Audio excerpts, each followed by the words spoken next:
Also, this type of so-called Negro, by being intoxicated over the white man, he never sees beyond the white man. He never sees beyond America. He never looks at himself or where he fits into things on the world stage. He only can see himself here in America, on the American stage or the white stage, where the white man is in the majority, where the white man is the boss. So this type of Negro always feels like he's outnumbered, or he's the underdog, or he's the minority. And it puts him in the role of a beggar, cowardly, humble, Uncle Tom and beggar on anything that he says is that should be his by right. Whereas there is, when it comes, he wants to be an American rather than to be black. He wants to be something other than what he is. And knowing that America is a white country, he knows he can't be black and be an American too. So he never calls himself black. He calls himself an American Negro, a Negro in America. And usually he'll deny his own race, his own color, just to be a second-class American. He'll deny his own history, his own culture. He'll deny all of his brothers and sisters in Africa, in Asia, in the East, just to be a second-class American. He denies everything that he represents, or that everything that was in his past, just to be accepted into a country and into a government that has rejected him ever since he was brought here. Well, this Negro is sick. He has to be sick to try and force himself among some people who don't want him, or to be accepted into a government that has used its entire political system and educational system to keep him relegated to the role of a second-class citizen. And therefore, he spends a lifetime begging for acceptance into the same government that made slaves of his people. He gives his life for a country that made his people slaves and still confines them to the role of second-class citizens. And we feel that he wastes his time because he hasn't been trained to defend himself.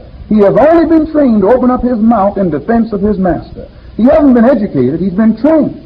When a man is educated, he can think for himself and defend himself and speak for himself. He doesn't even know where his government is because he doesn't know that he ever had one. He doesn't know where his country is because he doesn't know that he ever had one. He believes in exactly what he was taught in school, that when he was kidnapped by the white man, he was a savage in the jungle someplace, eating people and throwing spears and with a bone in his nose. And the average American Negro has that concept of the African continent.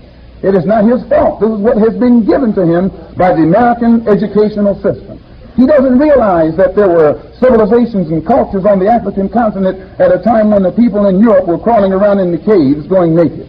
He doesn't realize that the black man in Africa was wearing silk, was wearing slippers that he was able to spin himself, make himself, at a time when the people up in Europe were going naked. He doesn't realize that he was living in palaces on the African continent when the people in Europe were living in caves. He doesn't realize that he was living in a civilization in Africa where science had been so far advanced, especially even the astronomical sciences, to a point where Africans could plot the course of the stars in the universe when the people up in Europe still thought the earth was round, the planet was round or flat. He doesn't realize the advancement and the high state of his own culture that he was living in. He knows nothing about that. He knows nothing about the ancient Egyptian civilization on the African continent, or the ancient Carthaginian civilization on the African continent, or the ancient civilizations of Mali on the African continent, civilizations that were highly developed and produced scientists. Timbuktu, the center of the Mali Empire, was the center of learning at a time when the people up in Europe didn't even know what a book was. He doesn't know this because he hasn't been taught. And because he doesn't know this, when you mention Africa to him, well, he thinks you're talking about a jungle. And I went to Africa in 1959 and didn't see any jungle and didn't see any mud huts until I got back to Harlem in New York City.